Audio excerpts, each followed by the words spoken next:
at a rally in Cloro as part of his annual Meet the People tour. Gambian President Adama Barrow taught his country's democracy above that of the United States of America. Barrow compared demonstration in the US and those in the Gambia and said certainly things allowed in the Gambia under his watch would have led to arrest and detention in the United States. On Thursday, the president downplayed the action of his security forces, saying they only ensured no one faced difficulties. The democracy in the Gambia is not even in America. There are things happening in the Gambia. If someone does that in America, you would be arrested. Just yesterday, we saw the demonstration that happened in America.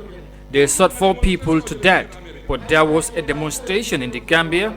The 3 years Jotna, who was killed during the 3 years Jotna protest, the police only went there to make sure that no one faced difficulties. They were professional and were able to disperse people, and no one faced difficulties. This is what we call democracy.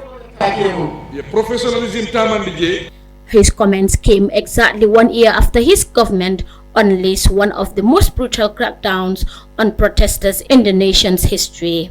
137 protesters who called on him to honor a 3-year agreement and step down as president in January last year were arrested, 2 media houses shut down, and journalists arrested and detained. President Barrow also claimed that when he was voted president in 2016, there were no private TV stations in the Gambia.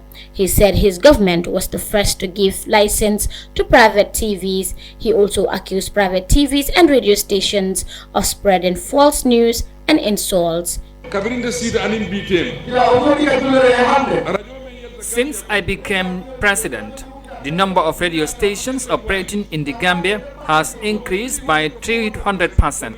There were no private TV stations. I was the one who gave license to the private TVs. But if you look at all these private TVs and radios, they are all airing news programs, but sometimes all their news is false. But we never arrested any of them. They also have their phone-in programs, and people will call in and insulting me. They sometimes make me the subject of discussion, and politicians will capitalize on that to insult me. But we never arrested anyone. However, the fact are that there was one private TV in the Gambia long before 2016. Still on the Gambia's democracy, President Barrow said Gambians no longer go to bed fearing they will be picked up by security forces in the middle of the night. He also said people are no longer unlawfully arrested and detained. For iAfrica TV, I am Fatoumata Kasim.